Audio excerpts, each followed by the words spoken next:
Halo, Assalamualaikum warahmatullahi wabarakatuh. Selamat bergabung kembali adik-adik di YouTube channel Tridaya Online. Hari ini Kak Umi akan nemenin kalian buat membahas materi soal kelas 7. Agar kalian nanti penilaian akhir semesternya makin mantap. Oke, Kakak mulai ya.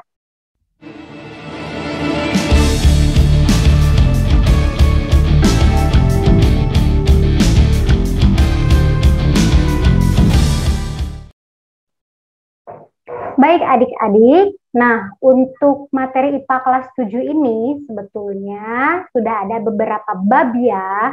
Nah, kakak akan kasih kalian contoh soal mengenai 3 bab ini.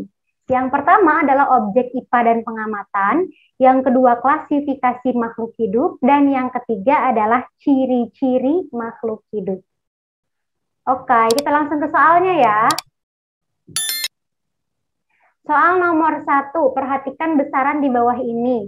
Berdasarkan tabel di atas, besaran pokok dan satuan internasional yang benar adalah, nah di sini yang ditanyakannya adalah besaran pokok dengan satuan internasional.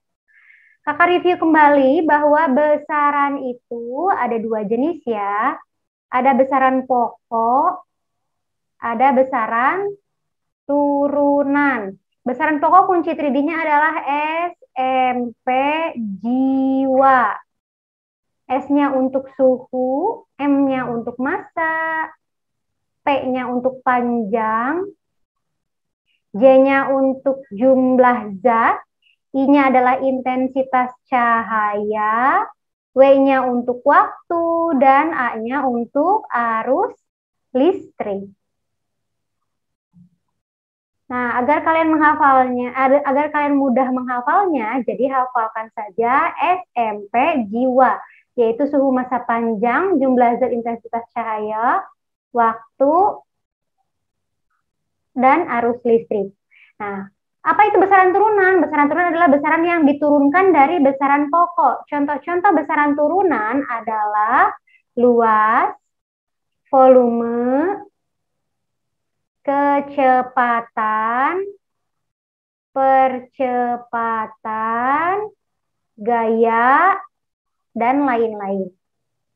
Oke, di sini tadi yang besaran pokok dan satuan internasional ya. Nomor 1, panjang satuannya meter, betul banget. Nomor 2, massa satuannya kilogram, ini juga betul. Nomor 3, waktu satuannya sekon, ini betul. Suhu satuannya celcius, ini kurang tepat ya. Karena suhu itu seharusnya satuan internasionalnya Kelvin. Nomor 5 juga kurang tepat karena kuat arus listrik bukan ampere meter. Ampere meter ini adalah alat untuk mengukurnya. Harusnya ampere saja. Jadi kita dapatkan jawabannya yang cendol. Next ke soal nomor 2. Debbie melakukan beberapa kegiatan pengukuran dan diperoleh data sebagai berikut. Hasil pengukuran Debbie yang termasuk besaran pokok. Baik, yang ditanyakan adalah besaran pokok, maka besaran pokok tidak akan jauh dari SMP jiwa.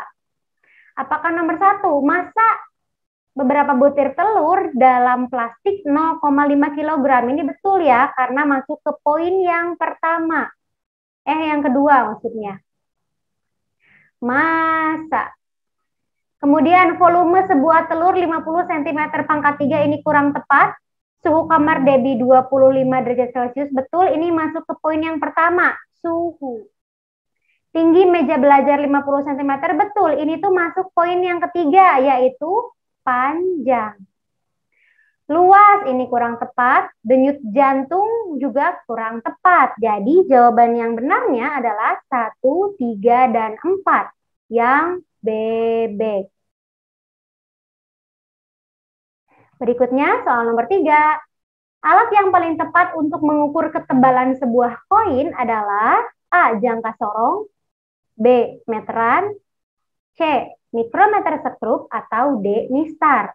Nah, di sini ada gambar meteran dan gambar mistar ya. Kedua benda ini adalah alat yang digunakan untuk mengukur panjang yang besarnya dalam satuan sentimeter.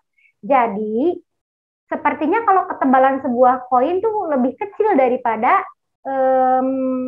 dari sentimeter ya. Jadi, dua benda ini tidak kita gunakan. Bisa sih, tapi tidak presisi gitu ya. Kemudian jangka sorong. Jangka sorong gambarnya yang di bawah ini. Jangka sorong biasanya digunakan untuk mengukur diameter koin atau diameter dalam sebuah tutup spidol misalnya ya. Jadi untuk mengukur diameter dalam dan diameter luar. Maka jawabannya benar adalah yang ini, mikrometer sekrup. Jawabannya yang cendol. Lanjut ya ke soal nomor 4. Perhatikan gambar neraca di bawah ini. Gambar di atas menunjukkan massa benda adalah, nah di sini sudah ditimbang ya, di sini ada 200 gram, 20 gram, dan 5,5 gram. Jadi tinggal kita jumlahkan saja. Totalnya berapa? Yaitu 200 ditambah 20 ditambah 5,5, kita jumlahkan hasilnya adalah 225,5 gram. Jadi dapat hasilnya yang ayam. Next ya. Baik, ini ada soal nomor 5. Sebuah mistar digunakan untuk mengukur panjang beberapa pensil seperti gambar di bawah ini. Berdasarkan gambar di atas, panjang pensil yang benar adalah, nah, kita hitung satu-satu ya. Pensil pertama itu berakhir di 4,9. Dikurang karena dia tidak berasal dari 0, dia mulanya dari 3, jadi tinggal kita kurangin 3,0. Jadi panjang pensil 1 adalah 1,9 cm. Pensil 2 berakhir di 7,0, berawal di 4, tinggal dikurang 4,0, hasilnya 3,0.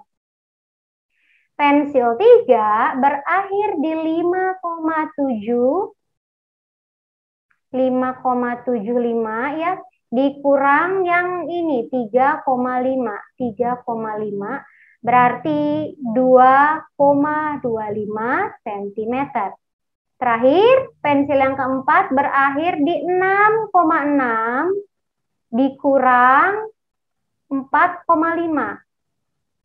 Jadi panjang pensilnya 2,1 cm. Di antara jawaban A, B, C, D, yang paling benar adalah pensil 2. Maka jawabannya yang C, 3 cm. Lanjut ya ke soal berikutnya, nomor 6. Di bawah ini adalah gambar pengukuran diameter kawat tembaga menggunakan mikrometer sekrup. Hasil pengukuran benda tersebut adalah, di sini mikrometer sekrup memiliki dua skala ya, ada skala utama dan ada skala nonius. Cara menjumlahkannya adalah kita lihat dulu skala utamanya. Skala utamanya garis terakhir yang terlihat, ini kan 10 kelihatan ya. Kemudian garis 10,5 juga masih kelihatan, maka kita lihat garis yang terakhir terlihat, yaitu 10,5. Tinggal kita tambahkan skala nonius yang di sebelah kanan yang lurus dengan garis skala utama. Ini adalah 6, ini 7, berarti yang lurusnya 7, maka tinggal kita tambahkan 0,07. Jadi kita dapatkan hasilnya 10,57 mm. Jawabannya yang ayam. Gimana, mudah kan? Soal berikutnya. Nomor 7, perhatikan gambar di bawah ini. Gambar di atas menunjukkan ciri-ciri makhluk hidup. Nah, kakak akan review lagi sedikit tentang ciri-ciri makhluk hidup. Ciri-ciri makhluk hidup itu ada 8 ya. Yang pertama, ingatnya kunci 3D-nya adalah arere genit. Areregenit, Genit. Apa saja nih? Nah, ini agar kalian mudah menghafalnya, kakak tandai ya, biar gak kabur, kakak ikat. Apa itu A? Yang pertama adalah adaptasi atau penyesuaian diri terhadap lingkungannya. Yang kedua, reproduksi atau menghasilkan keturunan. Yang ketiga, respirasi atau bernafas. Kemudian bergerak, walaupun ada gerak, kalau tumbuhan tuh geraknya pasif ya, dia geraknya lamban dan lama. Kemudian E-nya adalah ekskresi. Ekskresi itu artinya pengeluaran zat sisa seperti pup atau urin, keringat, CO2 dari hidung, dan lain-lain. Kemudian N-nya untuk nutrisi. Jadi semua makhluk hidup itu pasti butuh nutrisi ya. Dan iritabilitas artinya peka terhadap rangsang. Yang terakhir adalah tumbuh dan berkembang. Nah, kalau di gambar ini, dari telur menjadi ulat, menjadi kepompong, setelah menetas menjadi kupu-kupu. Ini adalah ciri-ciri makhluk hidup yang terakhir ya, yaitu tumbuh dan berkembang. Bisa dilihat dari bentuk tubuh atau dianya yang semakin dewasa menjadi sebuah serangga ya. Baik, berikutnya soal nomor 8. Perhatikan gambar di bawah ini. Tumbuhan di atas memiliki ciri-ciri yang sama, yaitu sebagai berikut kecuali. Baik, kalau kita lihat kelapa, padi, jagung, dan rumput, ini memiliki ciri-ciri akar yang sama-sama serabut. Jadi bisa kita simpulkan bahwa keempat tanaman ini adalah tanaman jenis monokotil. Kakak review kembali ya, apa saja sih ciri-ciri dari tumbuhan monokotil? Nah, agar kalian mudah menghafalnya, ingatnya adalah ketiga S. 3 S, S, S. Oke, kakak kandangin dulu ya, biar nggak kabur. Oke, apa nih Kak 3S ini? 3S ini adalah singkatan dari yang pertama. Ini kelipatan mahkota. Kelipatan mahkota. Jadi mahkota tumbuhan monokotil ini 3 atau 6. Jadi kelipatan 3 ya. Kemudian yang kedua itu akarnya serabut. Jadi serabut itu banyak tapi tipis. Kemudian tulang daunnya sejajar. Sejajar tuh jadi memanjang ya tulang daunnya seperti ini. Kemudian yang terakhir sebar. Apa yang menyebar? Pembuluh angkutnya. Pembuluh angkut.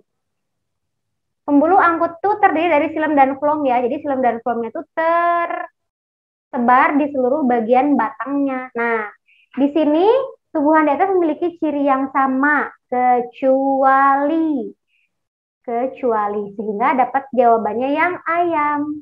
Karena mempunyai kambium itu adalah ciri-ciri dari tumbuhan dikotil atau berkeping 2. Oke adik-adik, sebelum lanjut ke soal berikutnya, kakak ada sedikit tebak-tebakan dulu nih. Tapi ingat, cara menjawabnya, adik-adik harus menjawab soal yang kakak bacakan dalam waktu 5 detik aja. Gimana? Sudah siap? Kita mulai ya. Nah, kita akan ice breaking dulu. Jawab cepat. Jadi untuk menjawab soal ini, kamu harus menjawab cepat ya. Diusahakan menjawabnya 5 detik aja. Oke, pertanyaan nomor 1. Saya mempunyai 3 apel. Jika kamu mengambil 2 dari saya, berapa apel yang kamu punya?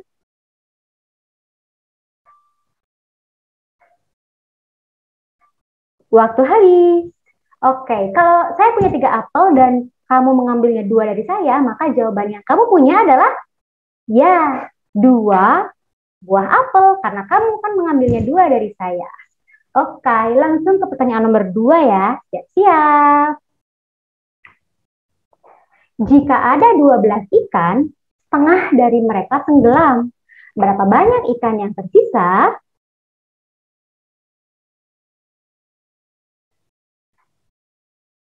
Ya, ya. Jawabannya adalah 12. Kenapa? Karena ikan itu kalau disimpan di air, berenang dong, gak akan tenggelam. Next ya, pertanyaan berikutnya.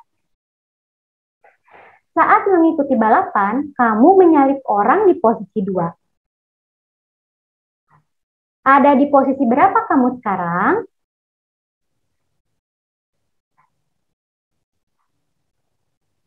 Waktu habis. Kalau kamu menyalip posisi orang nomor 2, maka sekarang kamu ada di posisi 2.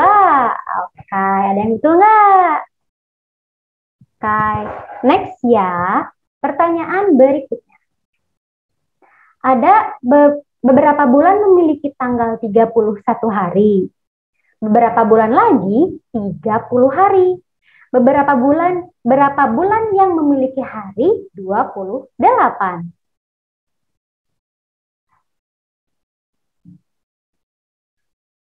Waktu habis.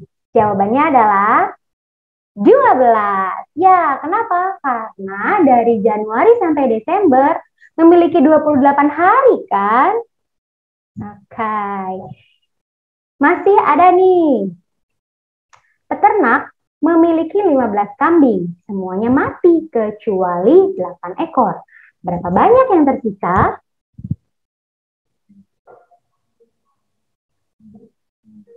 Waktu habis. Jawabannya adalah 8. Ya, karena kan semuanya mati kecuali 8. Maka yang tersisa 8 dong. Terakhir ya. Berapa banyak kamu mengambil angka 5 dari 25?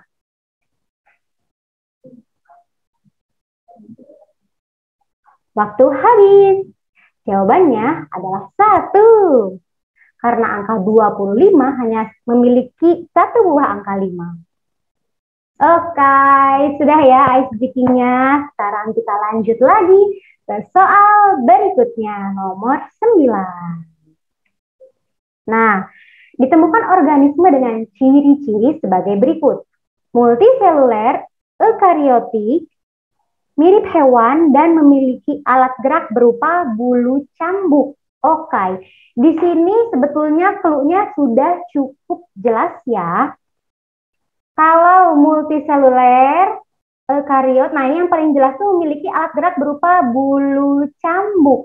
Jawabannya adalah yang A, flagellata. Kenapa bukan yang B? Karena kalau yang C itu alat geraknya tuh rambut getar. Rambut getar atau disebut juga silia. Silia ya.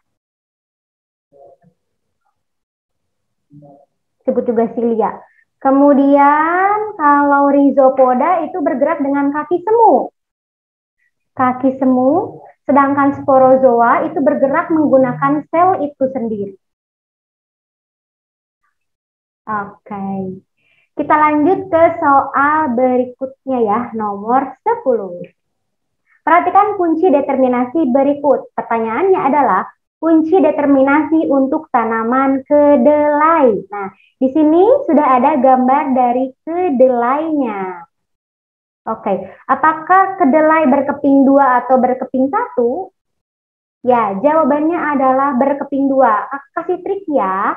Untuk menjawab soal determinasi, kalian lihat dari angka yang paling bawah. Berarti dikotil ya. Kita mulai dari 4A.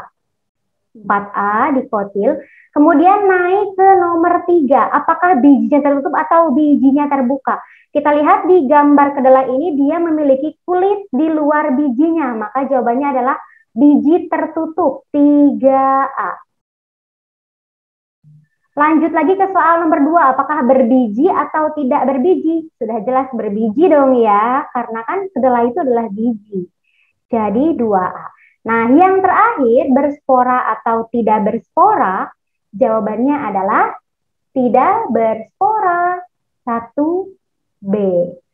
Sehingga kita dapatkan jawabannya adalah yang Bandung.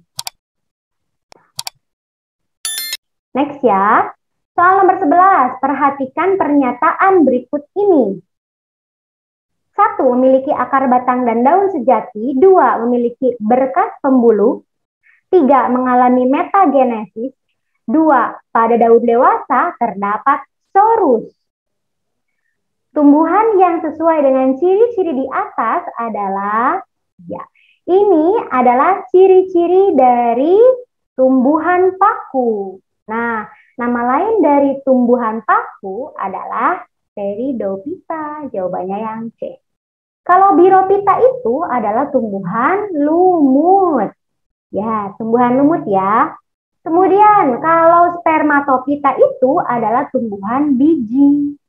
Oke. Sedangkan alga adalah organisme autotrof yang mendapatkan makanan dengan bantuan foton atau cahaya matahari. Next ya. Nomor 12. Perhatikan kunci determinasi di bawah ini.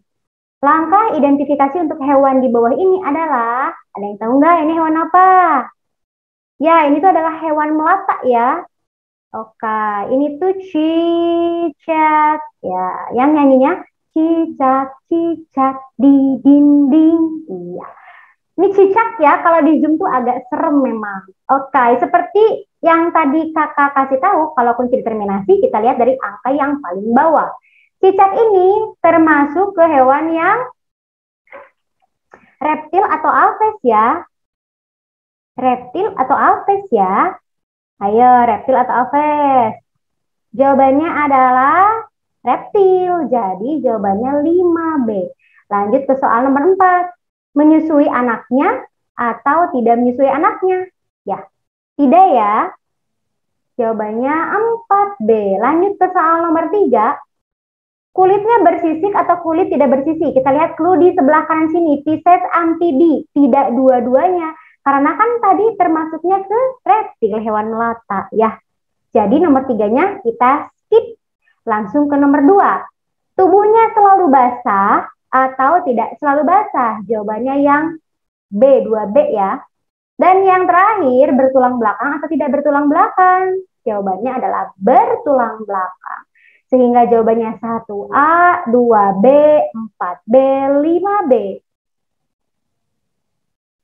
Yang jawabannya yang ayam ya.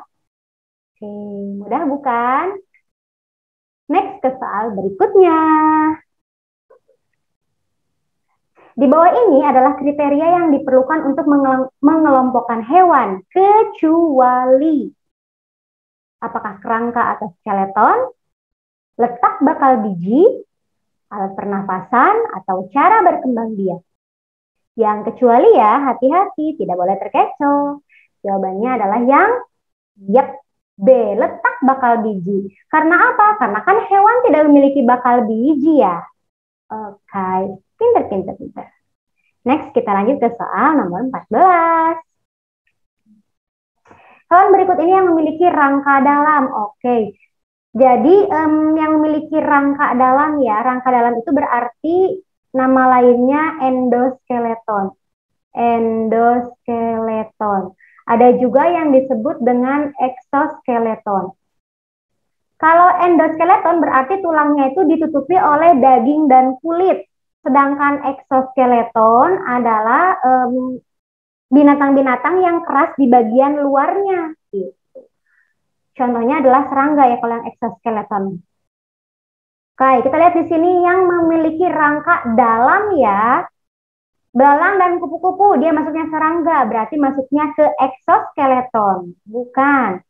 Lebah dan laba-laba, ini juga exoskeleton. Kumbang dan kelabang, ini juga exoskeleton. Maka jawabannya yang dodol. Terakhir ya, katak dan kadal. Next, berikutnya soal nomor 15. Perhatikan gambar di bawah ini. Hewan yang dapat dikelompokkan dalam satu kelompok adalah, di sini ada kerbau, nomor 2 ada ular, nomor 3 ada kambing, dan nomor 4 ada kelelawar. Kalau kita kelompokkan mereka berdasarkan reproduksinya, kerbau itu melahirkan ya, berarti vivipar. Ular itu bertelur, berarti ovipar. Kambing vivipar juga melahirkan. Kelelawar, ya vivipar. Maka 1, 3, dan 4 dapat dikelompokkan melalui cara reproduksinya, yaitu melahirkan atau hewan mamalia. Jadi jawabannya adalah yang dodol. 1, 3, dan 4. Gimana adik-adik sudah paham? Ya, sedih banget ya. Videonya harus sudah berakhir. Nah, itu tadi review materi kelas 7. Semoga apa yang kakak sampaikan dapat membantu adik-adik untuk mengerjakan soal penilaian akhir semester. Jangan lupa belajar lagi, tetap semangat belajarnya, dan jangan lupa juga untuk klik tombol subscribe dan bunyikan loncengnya agar ketika Tridaya Online memproduksi video baru atau ada video baru, kalian bisa langsung nonton. Oke? Sampai jumpa lagi di video berikutnya. Bye-bye. Assalamualaikum warahmatullahi wabarakatuh. Dadah. Sampai jumpa lagi. Terima kasih sudah menonton video ini. Jangan lupa klik tombol subscribe dan bunyikan loncengnya ya. Bye, kakak pamit. Assalamualaikum warahmatullahi wabarakatuh.